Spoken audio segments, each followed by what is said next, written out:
Ladies and gentlemen, it has been way too long. We may not have the entire podcast pal crew here, but we got Tim, we got myself, and we have special guest Ryan Hetzer from the Mariners joining us today. It's good to be back on a podcast. Definitely missed doing this content for y'all. What about y'all? Absolutely.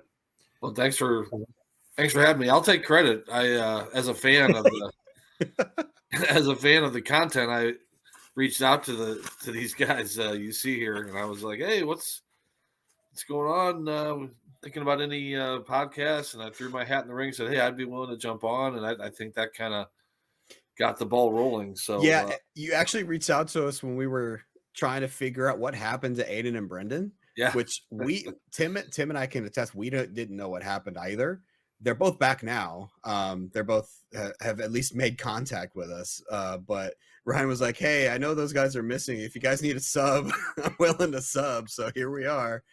Bringing the lefty from the bullpen. We were gonna, and JR was supposed to be here as well, but he was having technical difficulties, so he'll jump on the next podcast. We definitely got to get the whole crew back together for our preseason predictions episode. That's a staple that we got to get every year. Wait. It's Aiden. Aiden is alive. Barely hanging on here. Current moment. Oh yeah, you got COVID here? Right? Yeah. As you can see, not my normal setup. Laid up in bed right now, but the things we do for content around here. Well, I think I can speak for all of us when we say we're glad that you're still here. We're glad that we didn't have to pass on the Rays to another guy because you cut it close, my friend. Sometimes you just need to smell the roses, go on a sabbatical to really find yourself. Did you go on one of those like darkness retreats like Aaron Rodgers did? My media team has advised me not to comment on what we did during that time. For all further questions, please relay them to my PR team. Fair enough. All right. Well, let's get into why we're actually here. We're not just here to shoot the breeze, but you guys, some of you, submitted questions on our Ask the Insider form, and we are going to answer some of those questions. Now, we don't have a lot of questions, but there's one question in particular that's going to take up a lot of time. So I figured we'll take the questions that we got, and there's a lot of stuff that's happened since Aiden has seen the file. So who knows what he's gonna say. But our first question comes from the Marlins GM, Mr. Eddie Unsundered. What is your favorite free agent signing, your favorite trade, and your favorite move that isn't either of those this offseason? And the only thing I can think of that isn't a free agent signing or a trade is a waiver pickup. The only thing that I can think of is move that didn't happen that could have happened or something like that. Like someone put a crazy name on the trade block, but they didn't end up moved or something like that. Oh, okay. Or maybe someone signed a free agent where that people thought might have been a better fit on another team, something like that. Yeah, something like that. Okay. Well, Aiden, can you speak to any of those? I can speak to the last one simply because I was not here. I am shocked Wander Franco is still a member of the Tampa Bay Rays in eMLB currently. I really thought I was going to move him. Then sabbatical happened. However, the one thing I will say is that I am surprised as far as trades go. Even though we had more than I think we had last offseason, I'm surprised there wasn't more bigger names. Because I still looked, but I'm surprised there wasn't more like blockbusters like we have every year. Your Aiden Pearson's getting traded in the offseason, or your Ham Porters or your Ronald Acuna Jr.'s, for just to name it. Naming all of my trades.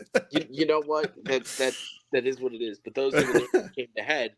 So I'm just shocked there wasn't more bigger names traded. But I think especially now as we're getting into some of these, I call it the 2023 and 2024 CCP class that came in as a part. Now they're starting to get into arbitration where they cost a lot of money. Yeah. So I think we'll start seeing more of them moved coming up. Yeah, sounds good. That's fair. I'll go ahead and talk about my favorite free agent signing. And I was going to compliment one of the broadcast buddies here. I was going to compliment JR on his signing of Carlos Correa. He is making some moves this offseason to put his team in a better position to make a deeper playoff run. You saw last season how well they performed, and I think he's making the right moves to put them further into contention and to maintain the success that they had last season. Carlos Correa is a big piece of that. Shortstop was a big hole for them. They really only had a defensive specialist there last year. But Correa, not only is he exceptional defensively, but he can add a boost to that lineup, especially a Great American Ballpark. Yeah. Go for it. Well, if we're going to keep with the theme of congratulating guys normally on the podcast, when I was thinking about this just now, and Tim, you mentioned as we were kidding around, I think just before, that you have a rotation that all with guys who have won games in the big leagues. And I just think, when you're building a team like you're doing, and I was just kind of scanning, and the Rodon sighting jumped out to me. A guy that going to eat innings, going to be able to sit in your rotation and really just provide that veteran presence. I thought that was a nice signing. Thank you. Yeah, the whole last half of the year, I kept getting the blurb in team chemistry that the guys really want a veteran presence. And it's like, well, my veterans are hitting like 220 and, with an 8 ERA on the pitching side. So I've got Hunter Gaddis, who's going to be in AAA, Brock Rutherford, who's my CCP, and a couple of other pitching prospects that I'm high on to go with Elric. I'm like a couple of years away, so I needed somebody kind of in a stopgap. So my favorite thing that didn't happen, I was all in on Pablo Lopez to the tune of $18 million a year. Oh, wow. And he took less money to go somewhere else. I tried not to take that personally. But we're coming for him. But I was happy to see him in Montreal because Montreal did a lot, I think, to try to bolster the major league club and also their minors, because I know they're really trying to get a ton of bodies in there still. So correct me if I'm wrong, and again, not being in the file, this could be wrong. Montreal is closer to being a contender in the NL East than they are to being a bottom dweller in the NL East. I don't know if I would say that. I definitely think they're improving, but I don't think they're. I think they're kind of like right in the middle of that contender bottom half. I don't think they're closer to contender than bottom half. I'd buy that if the Mets weren't as deep in their farm system as they are. Yeah, because the Mets had a really good minor league season last year, and they're a game away from winning Winter League. So, who's the biggest free agent still left out on the market? Good Tyler question. O'Neill. That would be Tyler. Yeah, that would be Tyler O'Neill. Still hasn't signed. What a bummer. No, well, it's because he's asking for a ton of money for a guy who's pretty much just going to be there to hit home runs, and he's got draft pick compensation attached to him. As I said, bum. Yeah. So, well, and it's clear to me Oakland's the only team that's kind of associated with him, and I feel like they've come in under that number. Otherwise, that deal would have finished some time ago. Yeah, and actually, I was going to talk about Oakland. I guess this will fall under favorite move that isn't either of those. Is because I'm looking at Oakland's entire offseason. They're making a lot of free agent signings. They're not making a lot of big flash signings, but they're making a lot of depth signings that I think will really help them improve the team overall next year, and also give them a lot of stopgap players while their young players develop in the minor leagues. I think there have been a lot of good, solid signings on Oakland. I believe they've made the most free agent signings in terms of major league level talent, and it just improves their depth overall and gives them a better chance to win some games next year. As much as I love Danny Smith Jr., and everyone knows how much I love Danny Smith Jr., they are now doing the opposite and starting to right the wrong of what happened during his tenure in Oakland. They're starting to build up the farm system, build up the team, and now they're actually competing, not just throwing money because they have it. Yeah, they're signing a lot of contracts, but it's not contracts that we're throwing question marks up at. Like the Nicky Lopez one still sticks out in my mind. Sean Murphy. the Sean Murphy contract, who they moved on from both of Oh, those. that's right. Yeah. Those were the big two signings that made us all scratch our heads. And right before the GM changed, they don't have to worry about those anymore. And we questioned Oakland a lot last season with the moves that they made, especially jumping off these large contracts and moving some of their minor league talent as a result to get those contracts off the books. But we're seeing now it's a long-term process. It's not something that they're trying to fix right away. They were trying to reset everything financially, start from scratch, and build from there. It's still going to be a few seasons before they're contenders, but they definitely had a plan going into this, and they're executing on it. Hey guys, I had a trade. I'm still not sure I have one of the category of what didn't happen or may have happened, as the category is still confusing. But for a trade, I wanted to talk about the Barbosa trade that Sadior made with the White Sox. I just think it seems like Sadior has this ability, and I think in an online league, it's to kind of liken it to stock trading a little bit. It's like getting in and getting out at the right time. I just feel like Barbosa's a guy that he acquired, got him, was able to have him during a couple of his prime years. And then, perhaps at a time when, his trade value is still very high, he gets out. It just was kind of like I thought a savvy move, and he brings in 3 really nice prospects. And it's just kind of like that roster churn, that you need, and just bringing in that young talent. I thought that was a really good trade. It makes me question that move, because I did remember seeing that move. It makes me question for the White Sox why. Because I feel like they're farther away from contention. And so why would you trade away those prospects who I think, looking into them, the little bit that I have, are decent valued? Why would you trade for Barbosa, trade away those prospects when they're still probably 2 years away from competing? I don't think they're that far away, honestly. I think I think the White Sox are gonna be at least around 500, and is spoilers for future predictions episode. I don't think they're going to be bottom dwellers this year. I think they're going to be around 500 at least. And they have a lot of young talent coming up, and I think adding veteran presences like Barbosa are going to be some difference makers. So speaking of getting a ton for a particular player, Hetz. I was going to label that as my favorite trade. Yeah, me too.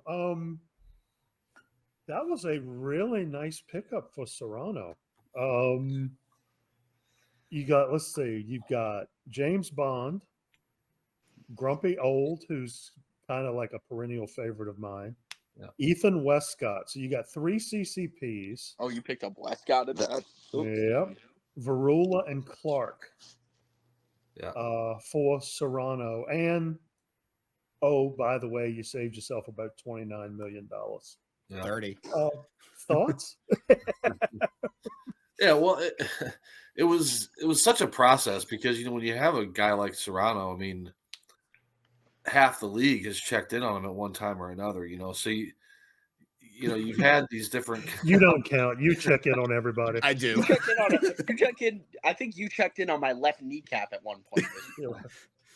So you had these conversations with guys, and so you kind of start to build a little bit of a market. And then I've written about it a little bit. Not that I expect anyone really digs into my GM news writings, but it just felt like we needed to do something different. I mean, we just kind of kept that definition of insanity. We just kind of kept trying to build around the 2 guys, and Kelly and Serrano, and so that was just moving him was kind of a psychological hurdle, like, because when you draft Serrano first overall, he has all this success, and you kind of envision him being part of your franchise and hitting 500 home runs and all of that, and so you get past that, and then this is probably already a longer answer than you were looking for, but no, go for it. Cody and I, we got fairly close at the trade deadline. He was pushing pretty hard, and a lot of the same names were involved, although Clark had just been drafted in the first round,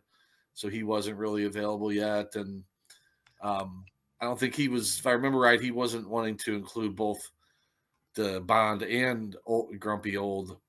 But, we kind of had a framework in place. So when the offseason came and he checked back in, we had already, sort of gotten like 3/4 of the way there. And there were a couple other teams with strong offers. But, yeah, I think Cody was, as you're saying, they're willing to go the extra mile. I mean, I think he's in a different spot. He's looking to push for a three-peat. That's not where my franchise is. So I had to kind of get past that too and say, look, I got to do what's best for the Mariners. Like, even though the rest of the league might say, oh, geez, you're Cody getting another superstar. But for us, it was just the best deal I thought we could get for him. So, yeah, that's kind of what it boiled down to. I'll be honest, if I was in your situation, I wouldn't have hesitated if that offer came across my plate, no matter where my team is. Yeah. The amount of talent that you got back for Serrano, Cody is all in on that three-peat, and you can tell from this trade because I would classify it as an overpay for Serrano. Well, long term, definitely. Current, upcoming season, it's obviously more leaning in Cody's favor because the only you get. Well, I don't know. Bond and Old together might outwar Serrano. Who knows?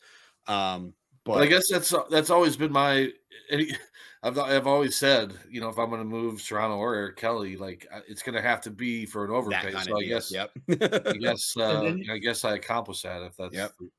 And then you've got an active player creator in Ethan, who, and what, he's 20, the player in the file. Correct. Yeah, he's 20, and I mean he's already got 13 homers in A ball. Yeah, that young. So that tool is going to even develop even more. Yeah, for sure. It's one of those perfect. I see what both teams are trying to do, and it makes perfect sense. Yeah, because even I think both teams. Cody, it's not. I don't think he would see it as any insult. Like he would tell you, "Yeah, I overpaid, but I did it to get, to get this superstar guy in my lineup that I wanted. I'm trying to win 3 in a row." Yeah. I say this as a known Pittsburgh Pirates hater in this league. Thank you for robbing his future. But the thing is, I think Cody is fully aware that he's robbing his future. He's playing for them here and now. Look, you'll hear this in the predictions episode as I do more digging. I may not be as hatred of the Pirates as I normally am in the prediction video. However, you can't if they're back-to-back champions. However, thank you for robbing his future. I'm waiting for the fall of the Roman Empire at this point. Right. All right. So we'll move on from our favorite because Eddie did do a follow-up question and said ditto, but least favorite. Okay. Ooh. So what are your least favorite free agent signings? What are your least favorite trades? Actually, I haven't even looked at it. Also the Lopez sign. Let's see. Can I say my least favorite trade of them? We talked about it as a favorite trade for you guys, but I think I sort of mentioned it. I don't like the Barbosa trade for the White Sox. Okay. It just doesn't make sense to me. And I see what you guys are saying about veteran presence, and that could be just me being out of the league for a little bit that I'm not privy to some stuff. However, I just think for me in the White Sox position, yes, you want a veteran, and a guy like Barbosa is a Cy Young contender. However, I think you probably could have gotten it for cheaper somewhere else, and I think you also could have waited a year or two where you were actually fully going to be in contention, pushing for a wild card or even the division title. Interesting. That's fair. We'll have to see how the White Sox actually perform this year for sure. I think predictions are going to be all over the place with them. I do have a least favorite free agent signing, and it's going to be the Tigers signing of the first baseman, the international first baseman Maldonado. Took mine. Yeah, sorry. No, you're good. I was definitely in on him early, but I was also out on him very quickly once I saw how much teams were offering him. This feels like I was trying to find the player. I can't remember his name, but it was another international player that the Pirates signed last year to the 3-year, $30 million something deal. And he ended up just flaming out real quick. Maldonado does not have any major league experience. He is 24 years old, and he's getting was the average AAV of what? He's getting paid $17.5 million this year. He signed all through the arbitration because he doesn't have any major league experience. So he started out at the beginning, but he's already being paid $17.5 million for not having played a major league pitch. Now, I know this is ironic coming from the guy who signed Jeremy Frank to over $20 million, but my scouts had him as major league ready to be that impact player. My scouting could be different from other people, but my scout still says Maldonado has some developing to do to be a major leaguer. I think he's like AAA, starting out at AAA. I don't think he's ready for the majors, and it might hurt his development to have him with this contract starting out at the major leagues. Maldonado reminds me of our real life Rusney Castillo. Okay, I can see that. Yeah. Overhyped, should have started at double or AAA, and is going to flame out very quickly for a lot amount of money. Yeah. Or at the very least, it's going to take quite a while for him to earn that. I mean, even if it's 10 million for one war. Yeah. What was it? Rusney Castillo or Yosmani Tomas? Was that the other name that was very similar to that as well? Who kind of flamed Tomas out? did decent. Did he? Or at least he was league average or something like that. He was league. Yeah. He was Cuban, Yosmani Tomas, wasn't he? Mm-hmm. Yeah. I think he had like one good year, and then he kind of didn't he play for the? Didn't he have one good year for the Diamondbacks at one point? Yeah, Diamondbacks. He had like one good year, I think. Mm-hmm. Yeah. By the way, I found the player I was trying to refer to last year with the Pirates. It was Fumitoshi Suzuki, the right fielder for the Pirates. Yeah, I got that one wrong. It's giving me that kind of signing vibes, but Maldonado signed for a lot more money. I get it that he has more potential, but he's not ready for the majors yet. He shouldn't be getting this kind of money. So my guy is, as far as is Juan Larios. Oh yeah, I think the Phillies the controversial got a bidding war over him, and I'm like, okay, I get that you're getting a bidding war, but that got out of hand fast. 16 million. Well, for the first season.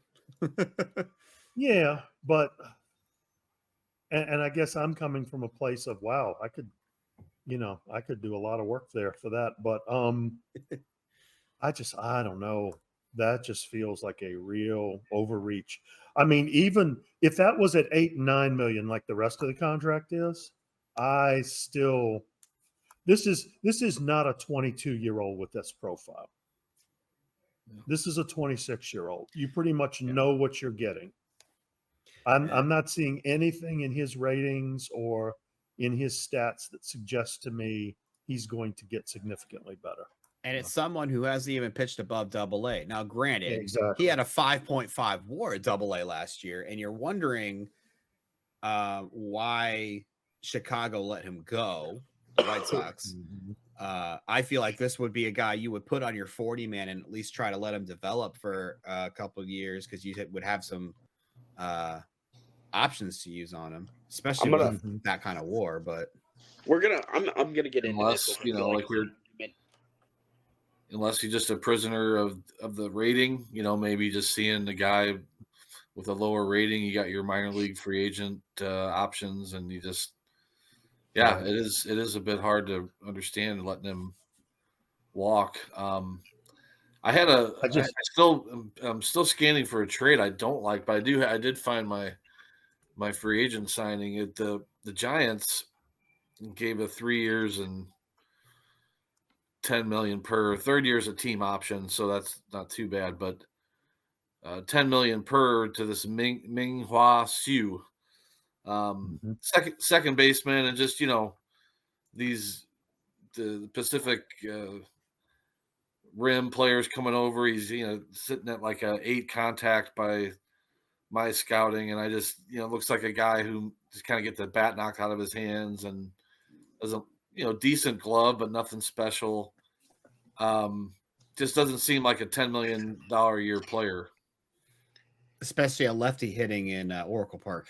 Yeah, and the 2 years, even the third year, yeah, you've got the team option, but it's $2.5 million buyout, so you're still on the hook for that. And yeah, I'm not seeing giving that money to this player. I'm about to stir the pot real quick. As you do. As I do. As you do. I'm going to go into my yearly rant about this. Uh-oh. WAR is It's so good to have you back. We talk about it so much on this podcast about WAR. However, while it is a good baseline for evaluation, I feel like we're putting too much weight into it. Because there are so many other things, especially in OOTP, but also in real life. You got to look at, especially for me, if I'm talking about a hitter, I'm looking at their on-base percentage. If it's a slugging hitter, I look at their slugging. I look at their OPS. I look at their K rate. I look at their walk rate. There are so many, their defensive stats as well. Then if you're looking at a pitcher, what's their K rate? What's their walk rate? WAR is something that is a great baseline, but we are putting too much weight. Oh, all right. That wasn't me. I did not do that. I didn't do that. Just because, and I feel attacked now. No one did that. No one did that. You just dropped out. That's fair. WAR is one of those things that I think is a good evaluator, but we put way too much weight into it.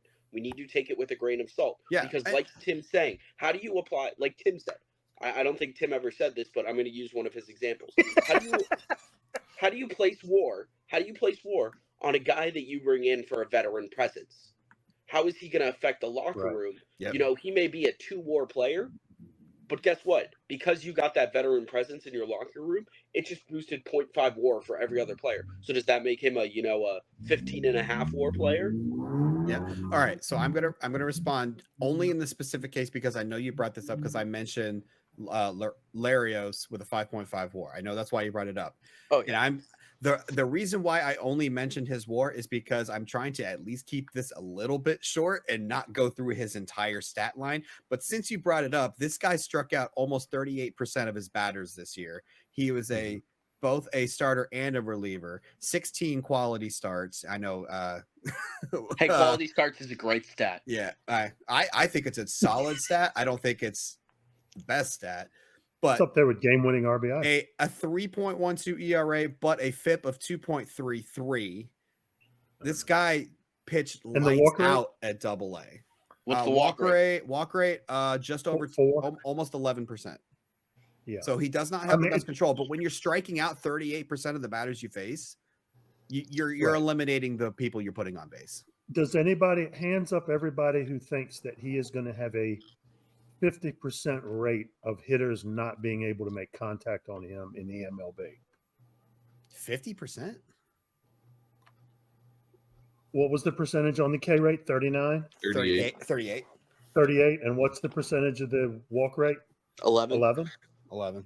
Add those two together. Nobody's making contact.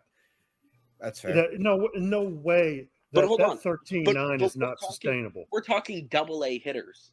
Correct. Let me see what it does against AAA hitters and MLB hitters before I make a judgment. I am not saying no, but I think when we talk about him, I say if we're saying he moves straight to AAA or if he moves straight to the bigs, I'm going to use AAA as an example. Okay, if he moves to AAA, I say the walk rate stays at about 11, between 10 and 15%.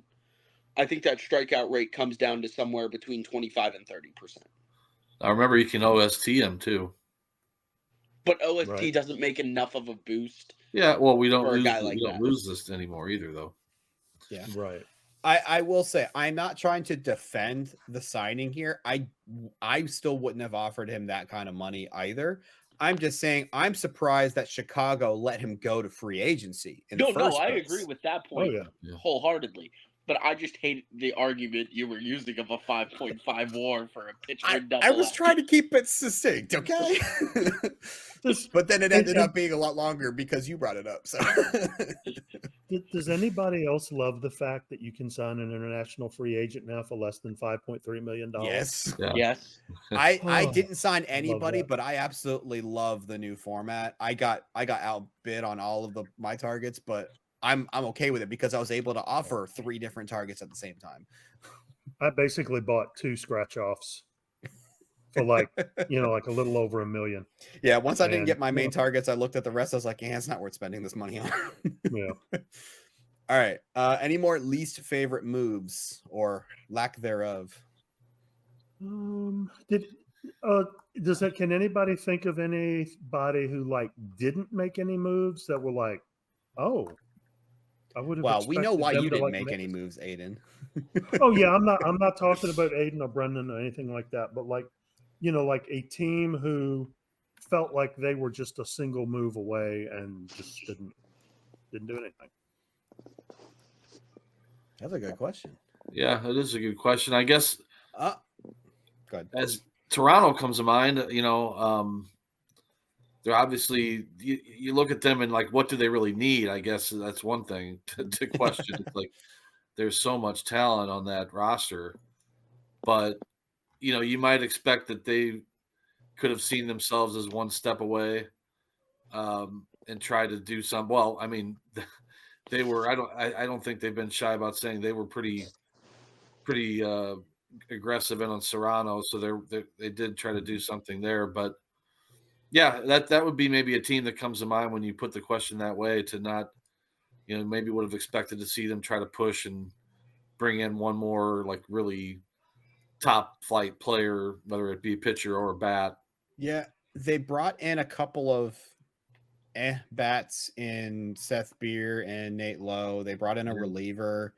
I am surprised I wonder if they were in on the Barbosa trade too, because I feel like there may be like, especially in the bullpen, they're a couple pitchers away from really making impact. Their lineup is fantastic, but their pitching, they're set up to do some really good things next year, led by Money, Hawk, and Holiday.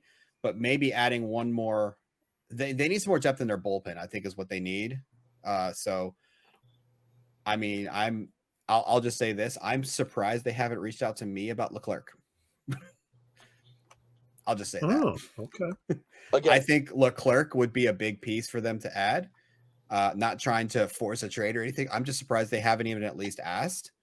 Phone lines are open. I mean, yeah, but I mean, I've made this clear. I'm not like actively trying to get rid of Leclerc. I mean, I'm perfectly fine keeping him on my roster for a year, even though I didn't get the qualifying offer to send him to free agency. But I agree with Comish's assessment that he said that Leclerc would have gotten way more money and multiple years if he had went to free agency than staying on the Cardinals for 17.5 mil. So I'll happily keep one of the best closers in the game for 17.5 mil for a year, especially if it means I'm competing for a playoff spot. But I mean, if the Cardinals repeat what they did last year, expect Leclerc to be one of the biggest names to move in the offseason or down around the trade deadline. So I'm gonna say this, and this again comes from a guy who hasn't looked much at the file. I feel like by this point, I would have heard more from the New York Yankees. That was kind of my pick with that. They were more aggressive last year for sure. Yes. And they got further last year than I expected them to get. I expected them to be kind of like in that 5th, 6th, and like towards the second half of the year get better. And yeah, I kind of expected that they would. I would also say I expect more from the Red Sox, but at this point, I don't expect anything from them. They are kind of the quiet team, but they'll make the big. I remember last offseason they made the big move. The LeBlanc move. Yeah, no, not just LeBlanc. The Pepe Clark move. Correct. With Devers, or that was 2 seasons ago. He's put Pepe and out on the block again this offseason. Yeah, Danny Diaz. And Diaz. Yeah. So he's definitely quiet in terms of like his interaction in the Discord, but he still makes the moves. He just didn't this offseason. Not yet. Yeah. That's fair.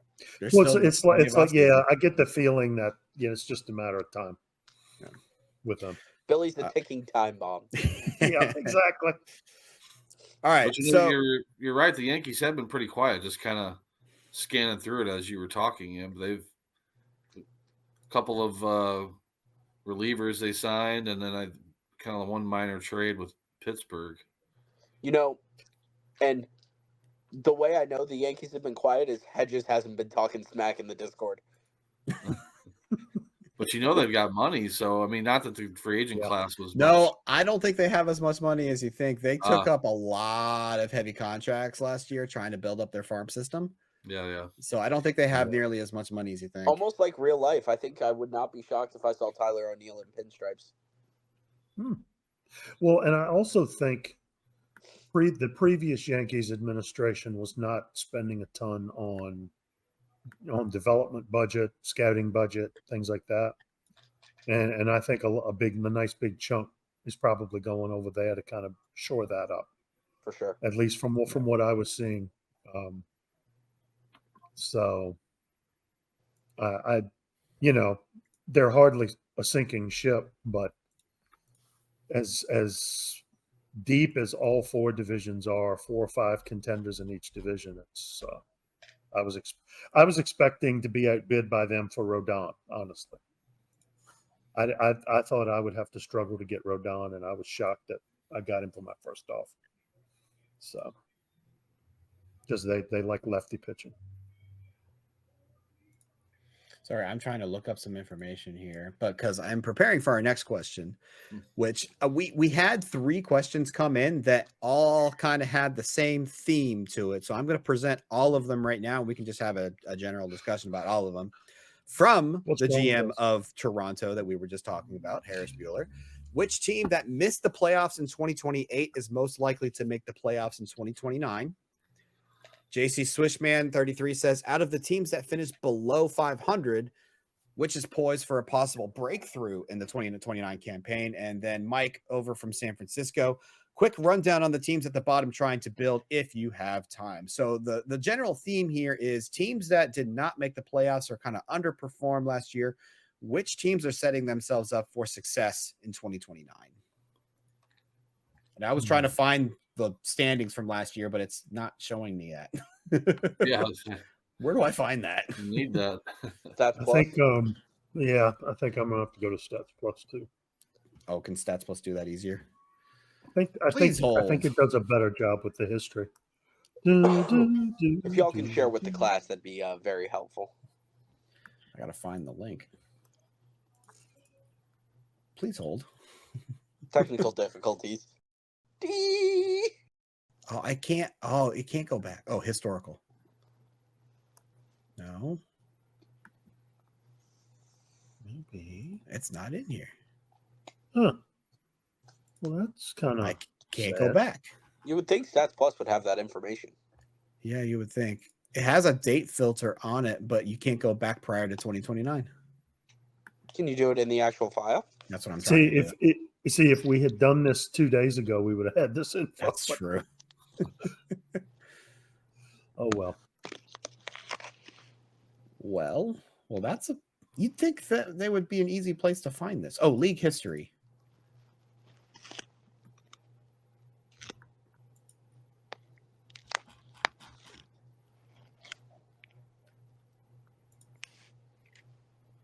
Okay, I've got something. You have to open up the NL and AL separately, but I've got it. Okay. Let me. You want to share with the class? I'll share my screen with y'all. I'll share my screen. Thank you. There we go. Here we are, and we even have the postseason results here. Nice. I know it's kind of small. Especially when you're on a phone. Oh, yeah, that's true. Okay, so our playoff teams from last year were the Guardians and the Astros won their divisions. Then we had the Blue Jays, Rangers, Angels, Yankees. And then, let's see. Yeah, Those were the 6. So we had Guardians, Blue Jays, Yankees, and then Astros, Rangers, Angels were the playoff teams last year. So everyone from Red Sox and Mariners down on the AL did not make the playoffs last year. So let's talk about the AL first, and then we'll switch over to the NL. All right. All right. I'm looking at a lot of that's your team feels like the odd man out in that West division with 85 wins because everyone else had either 100 or below 61. Is it wrong, even though I haven't looked at the file at all? I have 2 teams. Go ahead. One of them is going to be, even though we didn't finish under 500, myself, I just think that I brought back the main core of the team, and I think they're poised for a good run. But the other one is I think Aaron can work some voodoo magic over there in Minnesota. You think they're going to make the playoffs? I think they're going to be in for a better year. I think the playoff teams, and this might be a spoiler for the prediction, are going to be the exact same with one change. I was about to say, I don't think the Yankees are going to make it. The Yankees swapped out for the Mariners, but that's my only change. Oh, you think the Mariners are going to do well without Serrano? Yes. Okay. I like, and without having a deep dive against the likes of the Red Sox and even with your club, Aiden, but I like the Orioles, just kind of, the respect for Brenden, he'll have his team, I think, ready to go. There's enough room there that I think if he can make a little wiggle move here or there before spring training or even just during the season, they're only a couple seasons removed from being, right at that top of the line, contending for the World Series type of roster. So there's still a lot of that left, guys like Bluth and Spence still there. And yeah, I just think I could see the Orioles filling that role of being a team that didn't make it in the playoffs or were under 500 and can jump up in there and get in. I'm going to go back to what I touched on earlier. I think the White Sox are poised for a breakout. 40 and 122 is a historically bad season. And I think they are not nearly that bad this year. They have some young talent coming up that's ready to break out. They made some big moves like the Barbosa trade. I think they're ready for a breakout. I don't think they're ready for the playoffs, but I do think they're going to be, like I said earlier, they're going to be around that 500 mark. I think they're going to at least be some trouble for teams and at least stick around a lot longer than 40 wins did for them last year. Yeah, I think the 2 divisions are very different in terms of like the East from like 3 to 8 is completely interchangeable. I wouldn't be surprised whoever finishes anywhere from 3 to 8 there. Whereas in the AL West, I still feel there's a fairly decent separation between the top 4 and the bottom 4. And I kind of feel like adding a pitcher like Grumpy, Bond is not going to completely replace Serrano's offense, obviously, but replacing him with another CCP gives you at least a little something. And I think, plus the other prospects there. I kind of feel like Seattle was odd man out last year, and I think they make the playoffs next year. I think I could be on board for that in terms of teams that didn't make the playoffs that'll make it this year. I can be on board. But looking at these standings just kind of solidifies in my mind. I've been vocal about this in the Discord. I do not like the way that the schedule is being used. I know we don't really have another option unless someone makes a custom schedule for us, and as someone who's tried to do that, it is a lot of work. But looking at the American League, I would much rather be a contending team in the West Division because you have a lot of games against the Royals, Twins, A's, and Stags. Yeah. Whereas in the East, you're playing a lot of games against your own division, and there are a lot of teams that are around that same talent level. You're just beating each other up. Whereas the West, the top teams are absolutely destroying the bottom teams and are Yeah. racking. That's why you had 3 teams with over 100 Mhm. wins last year, because they're playing a majority of their games against their own division with the Royals, Twins, A's, and Stags. Yeah. So that's why I'm a proponent of shifting some of the inside division games to playing teams from the other side of your league, like more West East teams playing each other. Because if I'm fighting for a wild card spot, I want to play directly against the teams I'm going up against. I don't want to have one side be able to beat up on the lower teams in their own division and me fight against teams that are around my level in my own division. Yeah, because I can kind of relate to that on the other side, because there's nothing more heartwarming than to have to go up against San Diego, the Dodgers, the Cubs, the Cardinals on a 12-game road trip. And it's Yeah. like, oh, Jesus, everybody's going to be pissed when they get back. Yeah. So, I mean, yeah. but like I said, we really don't have another option right now unless someone Sure. makes a custom schedule for OTP. This is the best option that we have of the ones that are out there. It's just, this is why I don't like it and why I've actually looked into making one. It's a lot of It work is a to build lot of one. work. Yeah. Like I have an idea of what I would want to do, but to actually write it out and type it up and prepare it properly, it's hours and hours of work put into it. And So not props have to a the people that do situation- make the schedules. Yeah. And not have a situation where everybody plays on the same day and everybody has the same off day. Exactly. Or Yeah, playing at that- the that- exact same, like everyone playing at 7 o'clock, something like that. Yeah, also true. All Yeah. those nuances. All right, so let's flip over to the NL. So this is last year's standings. The playoff teams were from the East, we had the Pirates, Phillies, Nationals, and Reds. And then from the West, we just had the Padres and the Cubs. So what teams here do you think make a push for the playoffs, or a team that has someone who was under 500 that makes a big turnaround or a breakthrough campaign?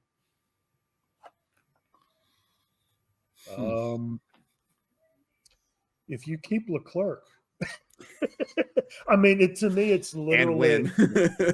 it's literally that fine an edge for me. Oh, really? If you keep He's Leclerc, the tipping point? I kind of feel that way, because that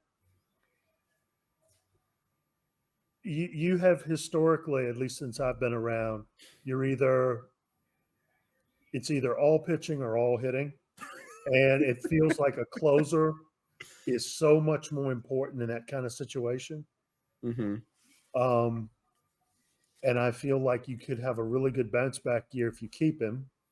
But it also, I mean, if you get a decent haul and you've got somebody else in your bullpen who can easily step in for a month after the trade deadline, then, I like your chances of getting I back appreciate in this. that. It's probably a bit of a cop out, but I mean, it's not one, but I think that trio of Giants, Dodgers, Cardinals, to me, it's out of that someone of those three is going to, pop into the playoffs. Would be my call, would be my prediction. I mean, which one it is, hard to say. The Dodgers they've been busy, adding Bichette right away in the offseason. I thought that was a kind of a crazy early signing, but I think it's going to help them. And They also got Vaughn as well.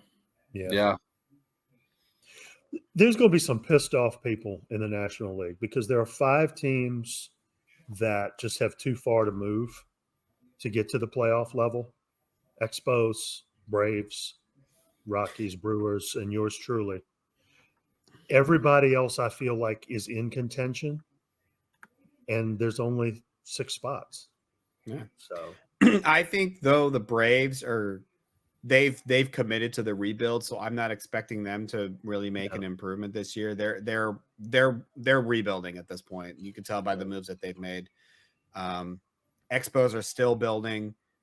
Like you mentioned, Diamondbacks are still building, so they're a little bit both of those are a little bit further away. The Brewers have made some interesting signings. mhm. I think they underperformed last year to their talent level, but I also don't think they're quite yet a playoff team. I definitely think they're going to be similar to what I think the White Sox are going to do. They're going to be around that 500 mark. Yeah. I don't think they're as bad as a 61 win team. Well, no, Rockies, I and think they're will not. improve too. They're not, because, and it's that same thing I was talking about the D-backs. They too have to do that 12-game road trip where they're facing, and then, so we'll go over to the East Division and watch Cincinnati and, Miami and Philadelphia beat us up too. So And the Nationals. it's a lot of halves, and and never count them out. Yeah. Although I will say, I think the Nationals are due for some regression. I think they overperformed last year. I think they might take a step back because they haven't really made a lot of offseason moves. As well. No, Going back to the question of who isn't making a lot of moves, I don't think the Nationals made really anything. So I think they're going to take a step back this year. Yeah. Can see that. I think the Mets are going to continue to improve. I think they're going to be around closer to 500. I think the Marlins are interesting. I don't know what to make of the Marlins, honestly. They've made a lot of interesting moves this offseason, starting with the Red Dick contract, over $50 million per year. And then they made a move to add Bregman. Now, granted, a lot of money was retained by Detroit, but they're making a lot of interesting moves. And I'm curious to see how it all pans out. It doesn't seem as measured as Eddie usually is. It seems kind of all over the place, but I'm not going to sit here and doubt Eddie because we all know what he's very intentional about what he does. But this year just seems a little bit more all over the place than usual. It kind of feels like it's setting up for something else to me. Like maybe this year is a kind of get the debt situation taken care of, do the moves you need to make sure the money is right. I see a slight adjustment in that it doesn't feel like extremely popular is the primary rating he's looking at anymore.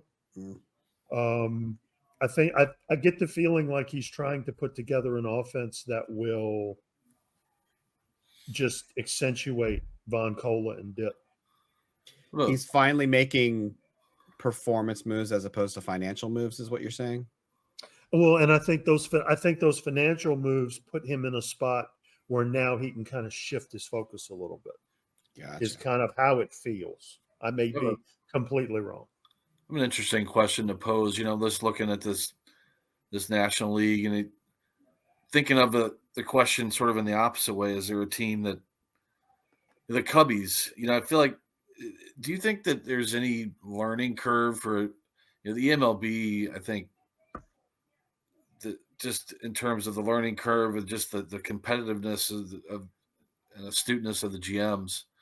Do you think that with a new GM in Chicago, do you think that can account for, maybe a little bit of a dip in standings, or is it all about the talent?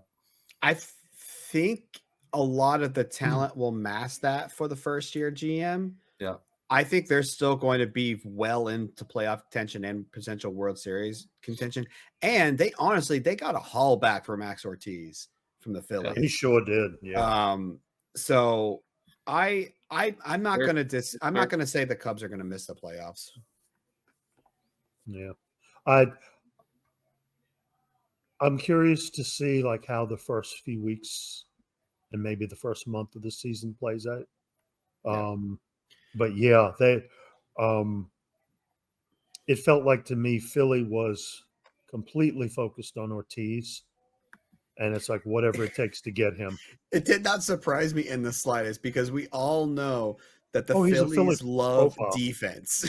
Yeah. The Phillies want to stack every position with a 20 defensive player, and Ortiz did not surprise me that he made that move. Even if we see it as a bit of an overpay, that's exactly what Hebrew does. Is he gets those defensive players that he wants, and it is no surprise that deal happened, especially since with the Cubs, you have Danny Smith Jr. easily ready to slot back in center field without losing any defensive production in that center field spot. Yeah. So that was a no-brainer for the Cubs to take that deal. And I actually tried to as well because I saw that same thing. I was like, you have Max you had Max Ortiz in center, but you also have Danny Smith ready to slot back in. Hey, can we do a deal for Ortiz? But obviously I got outbid. So Right. Well, yeah, and that's the thing. I mean, Philly had built up enough capital to pull off that deal and not really hurt their overall chances. Yeah. So in terms of Chicago, it will be interesting to see what they do financially in a couple of years, because the Danny Smith contract is going to be red dit territory. And they already have you saw they were trying to move some of the big contracts off the books, such as Siebold and oh gosh, who's their left field? Jackie Roberts and Jackie Roberts. Brenden Rogers is also up there on contract. So you can tell that they can see that pocketbook's going to have to open in a couple of years. So they're trying to move off some of these big contracts to make space for that. Now it'll be interesting to see how they handle that moving forward, because they haven't moved any of those big contracts yet. No. So does anybody else? Here's how Danny Smith is that kind of player for me, where I'm watching him all season. It's like, oh wow, he's kind of numbers are off, and then at the end of the year, it's 40 home runs. He's hit 300, and it's like, where did that happen? What 2 weeks did he just go insane and catch up all of his numbers? It's amazing to me. Yeah, it's that's the floor for him at this point. That's just expected numbers at this point. All right. Well, we've talked quite a bit on this. Let's move on to the last question, which is actually going to take the longest. And let me queue up this question. And it is from our Padres GM skimmer. Rank your top 5 players at each position. Now, I'm going to caveat this with say we're not going to spend a whole lot of time talking about why.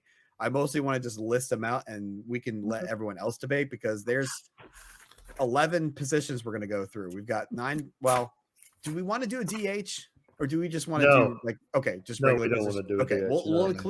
We'll include hitting in the position listing for them. Because I started to do a DH, and it turned into be all of the 6th best players that I wanted to have. That's a good point. All right. I actually didn't do a DH either. Yeah. Let me. With all apologies to Rafi Devers. All right. So here we go. Let me zoom in on this a little bit more. Okay. So we'll go from 5 to 1. We'll go in reverse order, but we're starting with the catchers, and I need to pull up my we definitely did some prep for this, so I need to pull up my stuff that I had. So give me, unless someone else can go ahead and say their number 5 catcher if they want. Well, I'll say mine for Forrest Heitert. Yep. Mine was Marc-Andre Fleury. Are we just going 5s or okay? So Fleury. Yep. We're doing Fleury. Let me see here.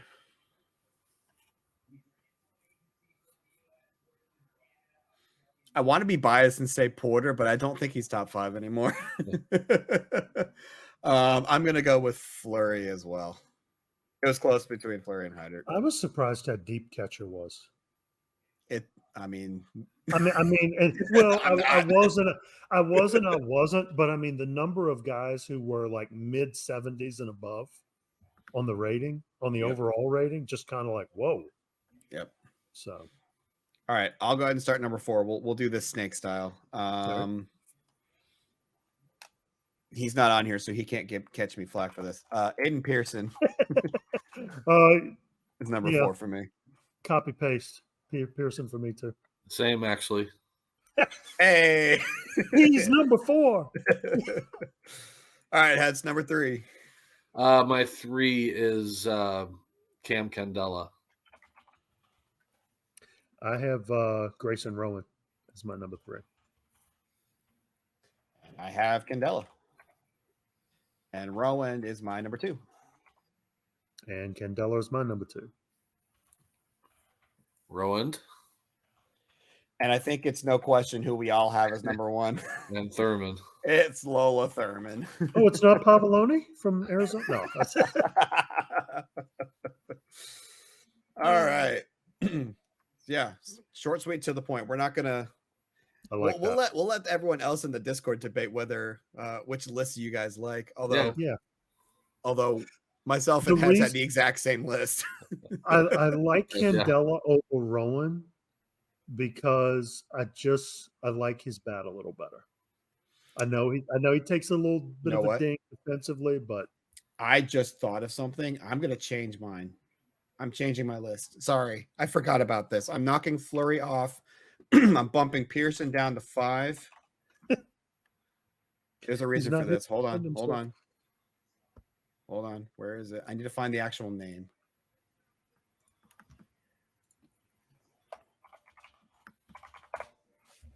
Dante Haversham, the two-way player. I'm putting him at number 4.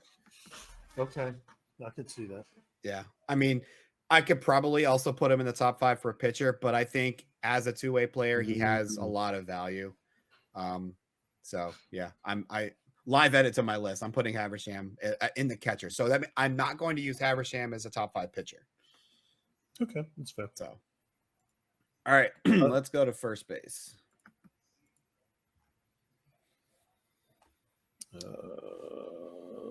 Number 5.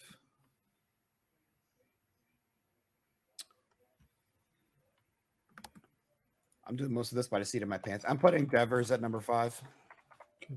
Bracamontes for me, number 5. Thornton. Angels.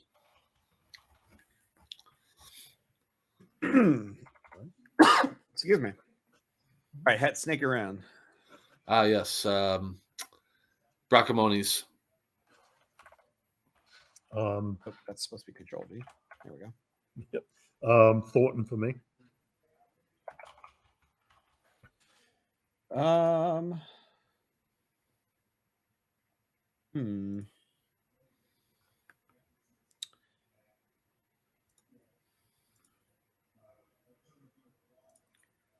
You know you want to put Gorgo in there. I do, but he needs more in major league experience before I put him in the top 5. Yeah. I'm gonna go Bracamontes just because, and literally it's only because he's not as good defensively.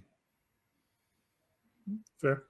And then number 3, I'm gonna put Trevor Gretzky. Same for me.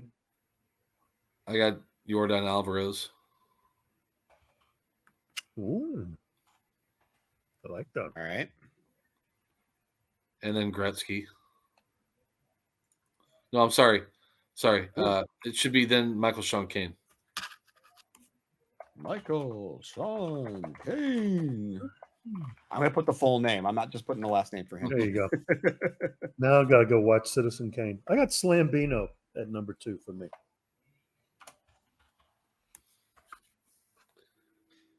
And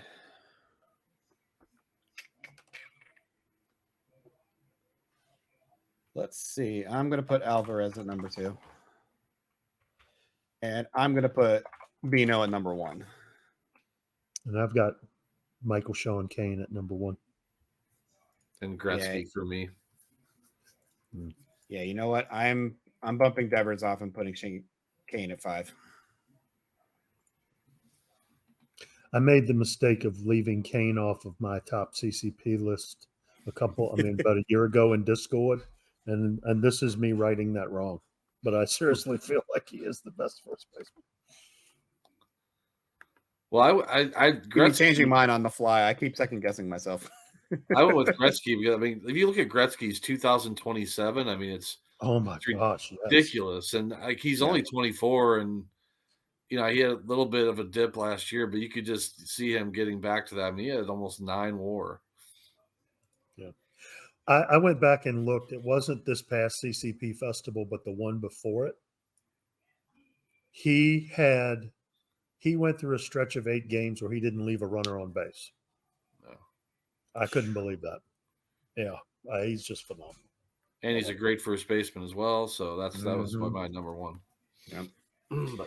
All right. Moving on to second base. I like J-Rod for my number 5. J-Rod Carew.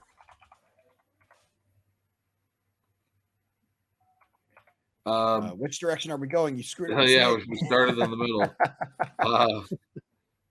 Well, I guess whoever it goes to will have to snake it back through. Mine was Bichette. He was close. Well, I need to put up these stats from last year.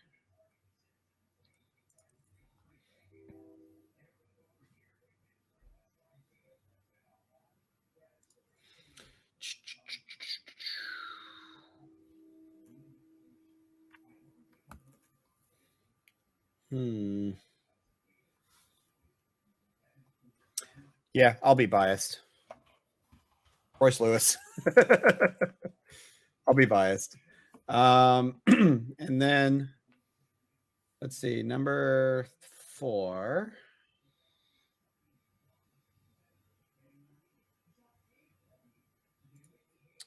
Sorry, I didn't do as much prep for this as they did. I'm going to go Stone Cold Steve Austin. I have Austin as well. I had Lewis just outside the top 5 on you. Sorry, he was kind of. Yeah, it's fine. I said it was biased. I know. J-Rod Crew was my 4th. And then coming back with Berrios, because now he's playing mostly second base. That was one that I had to look and make sure he actually was playing mostly. Yeah. Yeah. Yep. I have Hedges. Jackson Hedges. And I also have Berrios at my 3 spot. And I have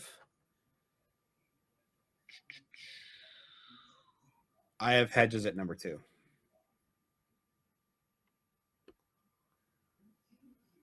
I have Barrios at number 2. All right. And I've got Hedges and then Austin as number 1. I've messed something up here. Oh, I see what I did. I have Austin at number 1, and I have Alex Lee at number 4. Lee is a shortstop. Oh, but never mind. Well, he was a No, he was shortstop for me before I traded him. I'm pretty sure he played primarily shortstop. Yeah, you're right. Oh yeah, he didn't play second at all last year. Oops. My No, bad. he did. No, I'm wrong. He did play second for Texas a majority of the time. I was looking at the wrong thing. Okay, then I'll keep him. Yeah, we'll keep him there. So you had him at 4. Mm-hmm. If that's the case, I can't do my bias anymore. I got to put Lee. I saw him as a shortstop, so I got to admit when I gave up a really good player, I just hope the pieces I got back start performing soon. Right. That win wasn't bad for me. So my number 1 is Carew. But, it is interesting. Like, in some ways, you think of these are like somewhat no-brainers, but then there are nuances that, like you look at Austin is coming off probably the best single year of any of these guys. I mean, he had a monster year last year, but it's just 1 year. So, like, how do you weigh that versus a guy like Berrios has been doing it for a while now? Exactly. Yeah, Austin feels I don't think Austin like was that good. Was he not? I thought he had. Towards the end and in the playoffs, I felt like he was a little more. He's got a Bobby Orr type feel to him. For me, it's like it always seems like when he is up, that he's like producing. So, Well, I mean, he had 40 plus bombs, 100 plus RBIs. Now, I guess maybe I'm also just ratings wise, what I'm seeing maybe is part of what is influencing me there. But yeah, I mean, 40 plus bombs out of second base you don't see that every day. that's yeah, that's old Julio Franco numbers. All right, Hats, you want to start us off with a shortstop? Yeah, shortstop. Okay. Kazansky is my number 5. Oh yeah, I kind of Nick Spence is my number 5. I also have Spence at number 5, and then I'm going to put Kazansky at 4. I have Jordan Cage at number 4. I'm Spence and then McKenzie. I have McKenzie too at number 3. I also have McKenzie at 3. And then I'm putting Asher Kim at number 2. Same with Reddit. Can't imagine who's number 1. The $54 million man, Reddit. Squatty. So that was pretty close on that. That was straightforward. Yep. Yeah. All right. I really like Kazansky. I think he will take over for Spence pretty soon. All right, third base. I have no opinions on this. Yeah, sure you don't. All right. I started short, so yeah, I'll start this one. I'm gonna go Danny Diaz at number 5 from the Red Sox. I have Von Cole at number 5. Diaz as well.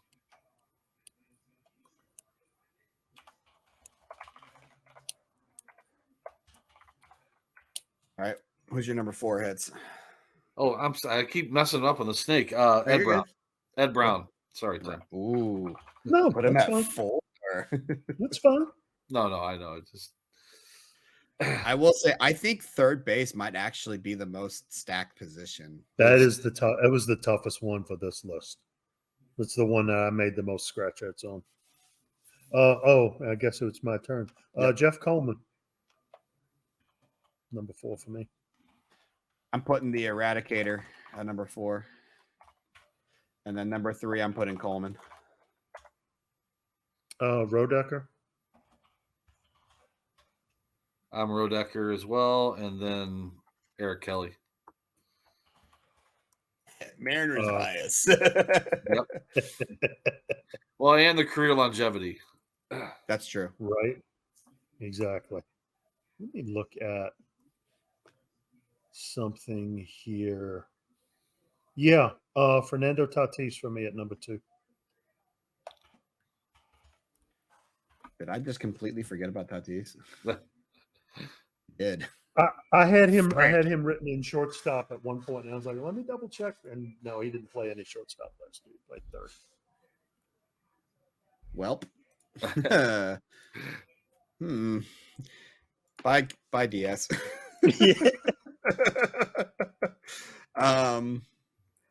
My 3 is going to be Ed Brown. My 2 is going to be Tatis. And then my 1 is going to be imagine who your number 1's going to be. No fly zone, baby. Cabron Hayes Ed Brown at first. And we were Tatis for us. Shall I continue on with left field? Where am I? Seiya Suzuki, number 5. Oh, you put it in yours. Oh, yeah, you're right. Troll V. There we go. I'm going to be very controversial here. Broccoli. Ooh, a player who hasn't even touched the majors. Played yet. Yep. That's a first. I mean, it just feeds into my argument that the White Sox are going to do well next year. This is my Stephen A moment, where I'm going to argue something that I don't believe myself, but I'm here for the ratings. But no, Broccoli is. I mean, he's top 6, 7. So I just went ahead.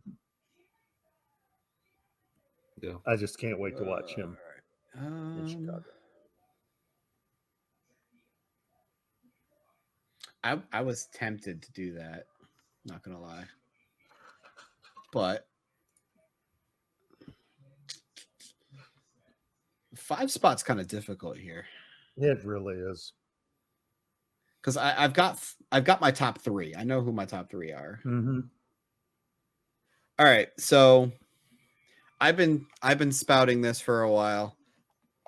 Alexander is moving to left field this year. And then I'm going to put Jackie Roberts at number 4. Roberts is my number 4. Roberts is also my 4, and my 3 is Andre Alexander. Oh, hey, you put him higher than I did. Yep. Same. Oh, okay. Well, it's not that surprising then. I just still think he needs to have a bounce back year. He had a disappointing last year after winning the Silver Slugger for first base, so didn't want to put him as high. I actually had Suzuki here at number 3. All right. And then, I guess I do number 2. Yeah. This one's tough. Really? Yeah. Okay. Because and there's a specific reason for it. It's because I like defense as well as offense. But I think, I'm gonna put Trout at number 2. Yeah, Trout's my number 2. Also Trout, Soto. Yep. Yeah, and like I said, I was debating putting Trout 1 just because he's a better defender than Soto, and Soto is pretty much a DH at this point. Right. But I mean, you can't deny the hitting that Soto brings to the table. Well, and he's in left. It's not like he's, manning right field, or even one of the more skilled defensive positions. So defense gets sense. kind of a break here. Yep. All right, center field. This one's gonna be fun. Unlike center field. Oh man, what am I gonna do? I know the 5. I struggled with 2 and 3. Oh wait, no, I have 6 on here now. Crap. Who am I dropping off the list? That's what's tough. Robles. Yeah, because he was considered. Oh, am I starting this one? I guess I'm Yeah, starting. I think it was your turn to start. Yeah, it's your turn.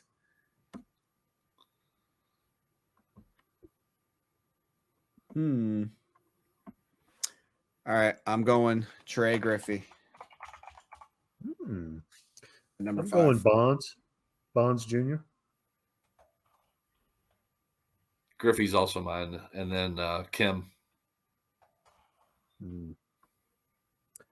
I have Kim also.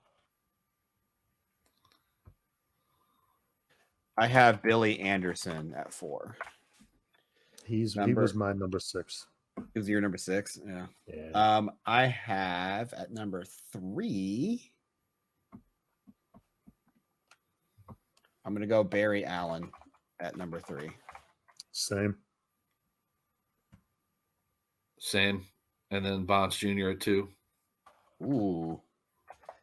See, Bonds Jr. was my number 6. And I have Griffey at number 2. Oh wow. Okay. I have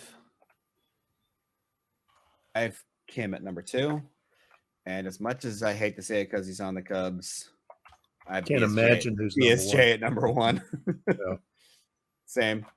I was tempted to put him number 1 in center and in right because I think he could play them both at the same time. Yeah, he's moving back to center for sure. Yeah. There's no question there. All right. Can't imagine that I'm going to hear anything from Cody about leaving Bonds off the list. If I'm starting this one, it would be Kyler Murray, right field. For number 5? Oh, I'm sorry. No. Gosh. I think I may have just spoiler alert. No. That's why I was like, wait, number 5? Acuna Jr. I thought about him. I'm going James Bond. Number 5. Oh, I got confused. Like, wait, we just talked about Barry Bonds Jr. Yeah.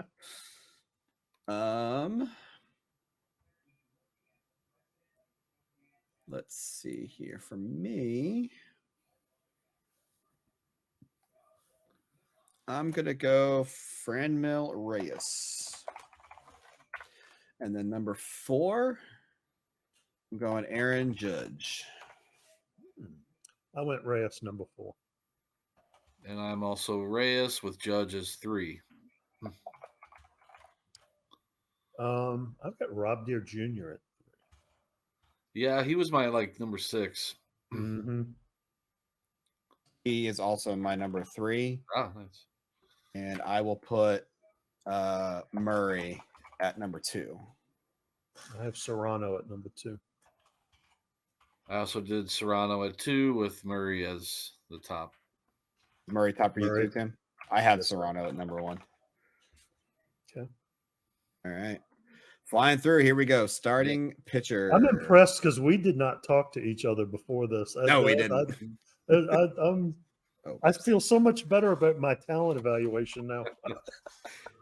I'll be honest, I'm doing most of this on the fly, just gut feeling. As you've seen by the fact I've had to change 20 minutes. I spent all of 20 minutes. I've had to change mine a couple times because y'all reminded me of players that I completely forgot about. So,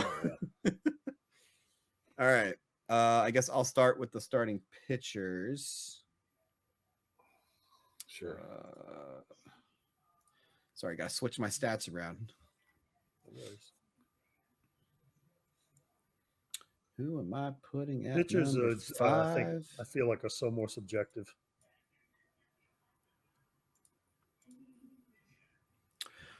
I am putting Dan Walker at number 5. I'm putting Gabe Hillman. I love Walker was also my 5, and then Thurman. Thurman is my number 4. I'm putting Koshin as my number 4. And then Is that making up for Bonds instead of no, Phil? because I have him at 4. I don't have him top 3. Oh, okay. And I'm gonna put Thurman at 3. I have Walker at 3. Bradford with Cody Koshin at 2. Interesting. I got Jandy at 2. I also have Jandy at 2 with Bradford at number 1.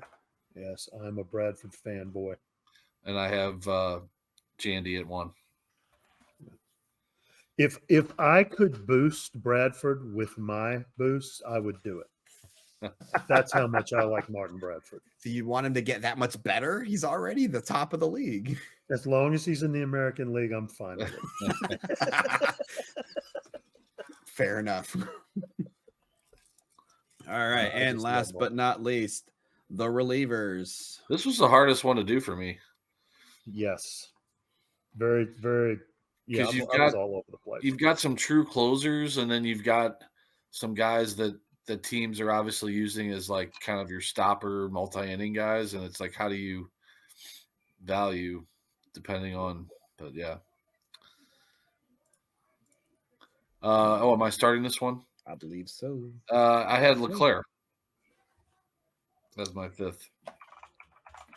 Selling him short. And you put him on your list. I'm not selling him short. I have Rob Rasmussen. Miss you, buddy.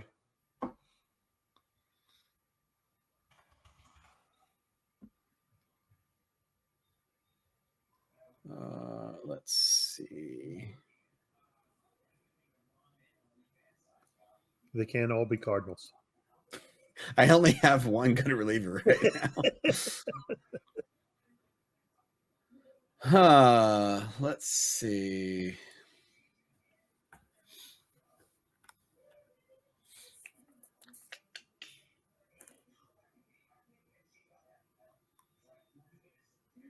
I'm putting Andrew James at number 5.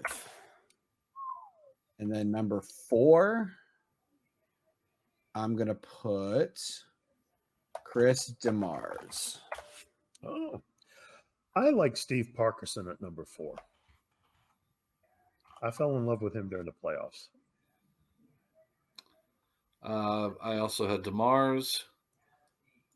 And then my guy, who it seems like he doesn't get much fanfare. I don't know if he's on your guys' radar, but Bo Crane. He was close for me. Yeah, he's just off. Yeah, he was my number 6. Huge K rate guy. Yeah, I have Andrew James at 3. And I'm going to put Leclerc at 3. Then number 2, I'm going to put Edwin Diaz. I have Leclerc at 2. I have Parkerson. And then not Perkerson. And then Diaz kind of as a lifetime achievement. He wasn't the best in the league last year, but if you look back at the past 4 to 5 years, he's easily the best closer. Yeah, that's because my bias is that relievers are very much interchangeable, but these 5 are like I would trust for multiple seasons. Diaz for me too. Well, Parkerson just was 100. I think 123 innings. I think is the number that stood out to me. I mean, when you put that kind of, effort out of the bullpen, that's pretty. Yeah, it's like a modern day Mike Marshall. Yeah. Yeah, I put Parkerson as my number 1. Actually, he's just wow. Okay. He may not get the save numbers, but to be that good. He pitched 144 innings last season. 144. He was lights out in any situation. He had, I think is that leading the league in shut? No, Braden Fisher had more shutdowns. But he was second in the league in shutdowns. And I don't know. Maybe I should have put Braden Fisher on this list, but I thought about him too, but he kind of towards the bottom. Interesting that I didn't have James in there. You guys both did. I mean, you're paying him that much. He's got to be worth something. Well, right? that's probably I probably didn't look closely enough for him too. And I think usage. It's basically usage. Like I used Rasmussen as a stopper, and he was very effective as that. And he's basically a middle reliever in LA, and he's extremely successful with that too. I mean, I've used Leclerc in both a stopper and a closer role. Like you can the 26 and 27, he was more of a stopper role, and then 25 and 28, he was a closer, and 24 he was a closer. So he's just done well for me in any position I put him in. Yeah. So I can't believe he took that qualifying offer. I can't either. He would have gotten so much more on the open market. Yeah. I mean, he wasn't really asking me for an expensive extension, but I was like, at this age, I'm not really going to go past a year because he's 35. So anyway, you can't tell me somebody wouldn't have paid him 30. Someone would have paid him 30. Yeah. That would have been a competitive market for sure. Mm-hmm. All right. Well, there you guys have it. Our list of the top 5 players at every position. Tell us why we're wrong, or here's why you're wrong, right? The old show. There's got to be 1 or 2 guys that just are somehow just completely flying past us here. And who did we miss? Yeah, because I had that happen multiple times. And there were, I kind of erred on the side of CCP over like Acuna popped in my head and a few others, and it's like, Tatis was probably my highest rated. Would really take some research. It'd be fun though. Would be to have to do this and just see what it would look like. But no CCPs, just the regular guys in the file. Oh man, I'd have to spend more than the 0 amount of time I took preparing. Yeah. All right. Well, there you have it. Those are all of the questions that we had for this episode of Ask the Insider, but it took up almost an hour and a half of time. So I hope y'all enjoyed the content. Any closing thoughts, Tim, Hetz? Well, I would just thank you guys again for having me. I know I joked about pushing towards having a podcast, but it's been a lot of fun. I'm always available if you guys need it, and I'm glad to get the ball rolling back on some great content. You guys do an amazing job, and we've got a new season coming up here. So I think all of eMLB is looking forward to it, man. Yeah, thank you so much for joining us. Definitely want to get that podcast content out there. It's not that we haven't been trying. We've tried on multiple occasions to set up recording, but our schedules just haven't been aligning. Our lives are not aligning for us to get this content out, but we were glad to get it done today. Tim, any last thoughts from you? Yeah, I just want, if anybody else wants to join the craziness, feel free. It's easy. It's a fun group of guys to work with. The before and after is hilarious. You're missing a lot of stuff. I hope Aiden is feeling better, and happy spring training, everybody. Yes. Yeah, may everybody's players stay healthy in spring training. Yeah. That's Isn't it nice that eMLB and real life are pretty much matching? Yeah, Like the time frame. It's like I don't have to get God. confused anymore. As soon as the Super Bowl ended, I was like, all right, baseball season, let's go. Yes. And by the way, a big shout out to Aiden for joining us. He is actually trying to recover from COVID right now, so that's why he dropped out. He messaged me and said, hey, I'm just not feeling the best now.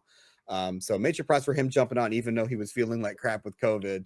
And I'm quarantining tomorrow in sympathy.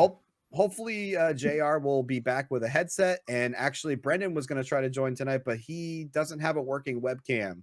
So hopefully the next time you see us, we will have all of those technical difficulties figured out. But until next time, this has been the Ask the Insider podcast with myself, Tim, and Hetz, and we will see y'all on the next one. Take care, everybody. Later.